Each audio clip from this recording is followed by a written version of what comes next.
Yo mga pare, what is good? Welcome back to Josh on Point, no? So ngayon pare, pag-uusapan natin, no? Hindi ka ba binayayaan sa mukha, no? AKA, pangit ka ba? Tara, kung ready ka na, hit mo na yung like button, share mo na rin, let's go! Bad boy, shake a la kill, ako 10 toes down. Okay mga bro, so nakikita ninyo, nasan tayo ngayon? Nandito tayo pare sa sarili kong bahay. Ito na yung sarili kong bahay pare.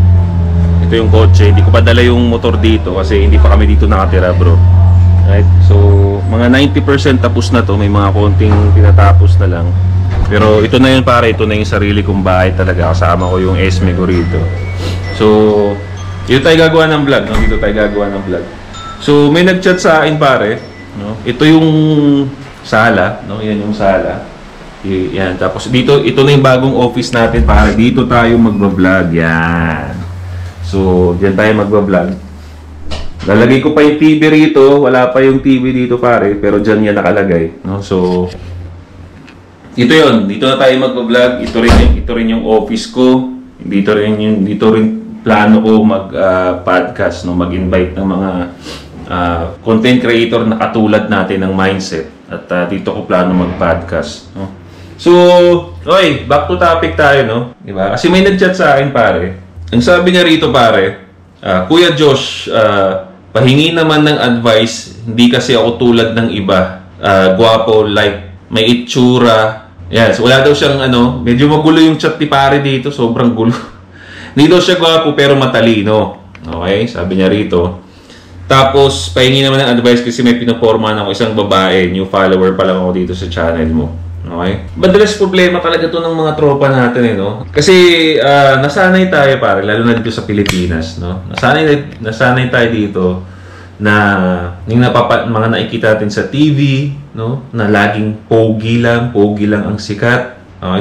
Lalong-lalo na dito sa Pilipinas, pare. No? Pogi lang ang nagiging artista. Tapos anong ginagawa sa mga pangit, komedyante lang. Kaya naghahanap ako ng magandang example sana na pwede nating gawing inspiration dito sa Pilipinas. Pero wala eh.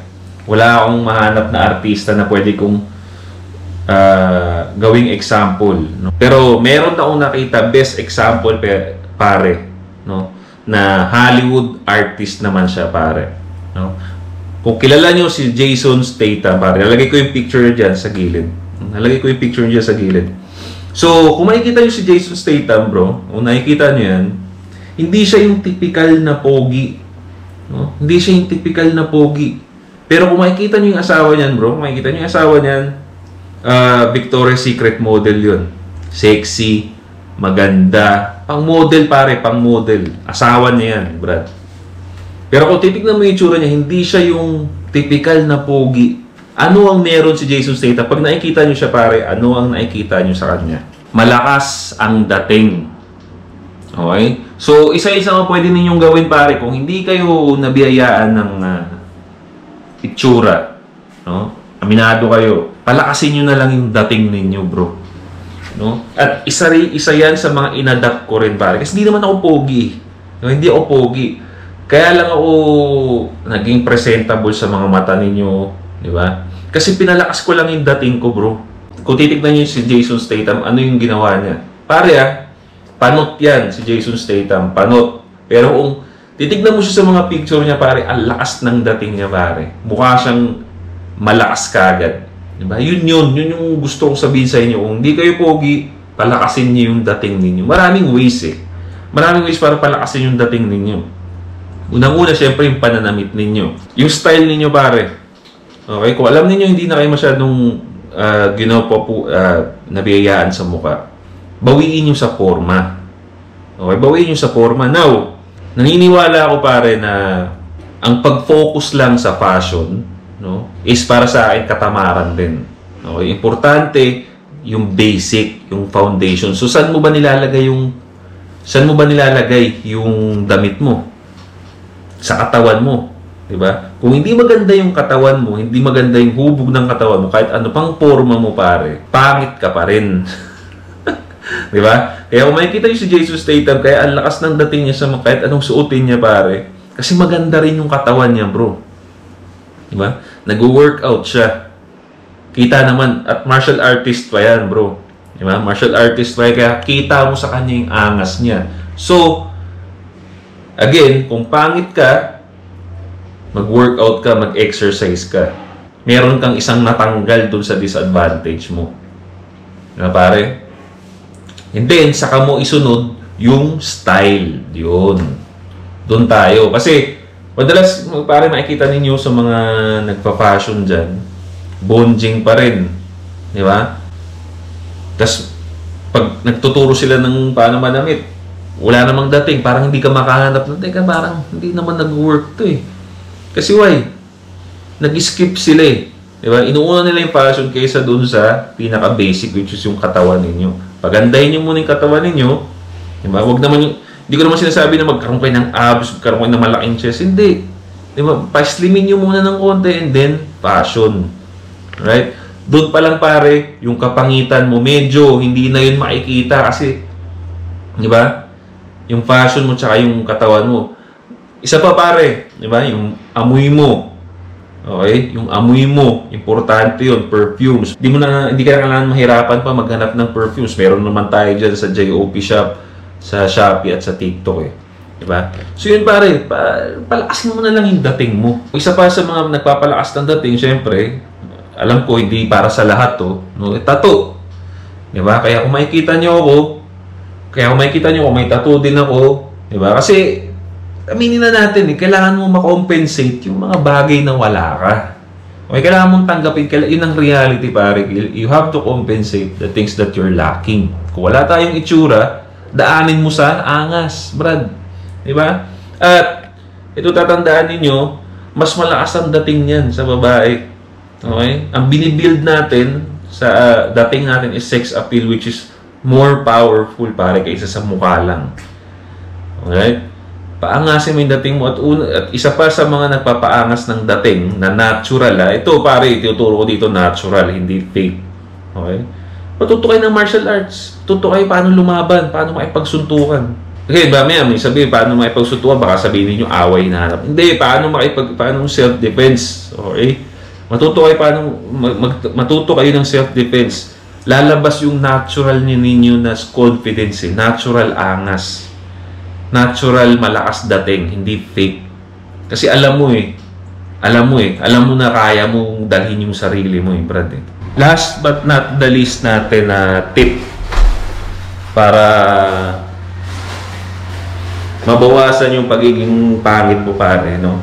Is simple lang. Not to be a loser. Okay? Huwag ka maging loser. No. Ang pagiging loser pare, hindi lang basta pera eh. Hindi lang to financial. Okay? Ang pagiging loser nasa mindset din. Kung loser ka, kung pangit ka na nga, loser ka pa, no, in terms of financial and mindset, walang kahit sinong wala kang ma-attract eh. No? Wala kang ma-attract, mapababae man yan, swerte man yan, hindi mo ma-attract kung loser ka. Kung yung mindset mo loser. Di ba? For example, nag-uusap kayo, no? Pinatamaan ka ng babae ng konti, di ba? Sheet test ka niya, tapos imbis na malaman mong sheet test yun, imbis na laruin mo yung conversation, no? Ibalik sa kanya yung sheet test niya, di ba? Tumahimik ka, di ba? Nasaktan ka. Yun, pare. Yun. Ano pa? For example, no? May mga time na kasama niya yung tropa niya.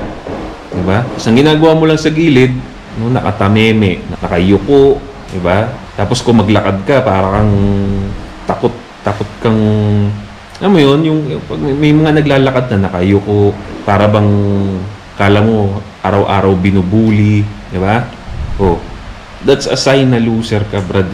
No, meron kang loser mentality, may loser gestures ka, wala ka talagang ma-attract. Kasi pare, di ba? Again, kung pangit na nga tayo, tapos yung galaw pa natin pangit, ano na? Wala. Kahit anong mangyari, walang mangyayari. Na-gets mo, brad? So, again, matutong mag-compensate. Kung alam mo nang pangit ka, dapat the rest na ng galaw mo, pare. The rest ng galaw mo, malupit.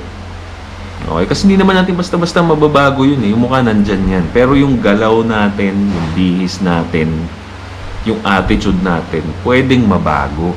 Yun ang lagi ninyong tatandaan, Brad. Okay? Kaya iwasan nyo na, pare. Iwasan nyo na, tanggalin natin sa DNA natin yung pagiging victim natin, victim mindset. Na porket mayaman, pogi. Sabihin niyo, mayaman, pogi kasi gusto nila pogi. Gusto nila mayaman. No? Ayaw nila sa aming mga pangit. Yes! Totoo. Ayaw talaga nila sa taong pangit na nga, loser pa. Wala pang dating. Ay, kaya yun ang sinasabi ko sa inyo, Brad. No? Alisin nyo yung mga ganun. Alisin nyo yung mga negative. Kasi ito, ayaw kong, let's, no? Diretsuhan na tayo, diretsuhan na tayo. Ang pagiging pangit is, negative eh. No? Negative side yan ng katotohanan, na pangit ka yan, negative yan. No, kung the rest na ng galaw mo ay negative din, loser, takot, ha? Ayaw mag-ayos, tamad mag-workout, dinagdagan mo pa lahat ng negativity. Sa tingin mo may magandang mangyayari sa buhay mo, Brad? Wala, pare. Swerte, babae, hindi ka papasukin. Okay? So yun ang gusto kong sabihin sa inyo, Brad. Okay? Tanggalin nyo na yung pangit kasi ako Boss Juice eh. No? Anong mas maganda? No? Ang marinig nyo sa iba na, pangit kasi yan si ano eh. Or, eto, alam mo kahit pangit yan, ang lakas ng dating. No? Kahit hindi siya ganun kagwapo, ang lakas ng dating. Anong mas gusto ninyong marinig? Siyempre yung pangalawa, di ba? So, yun ang kailangan ninyong i-improve, pare. Alright? So, I hope may natutunan kayo. No? I hope natulungan ko kayo dyan. I-share nyo to sa mga tropa ninyo dyan na alam ninyo na hindi binayaan ng mukha tapos nagpapaka-loser pa. Diba? So, again, pare, huwag nyo nang dagdagan yung negativity na inborn. No? Kung meron kang inborn na negativity, pare, huwag nyo nang dagdagan. I-compensate ninyo by improving other aspect in your life. Right, pare? This is Josh on Point. See you next time. Boom.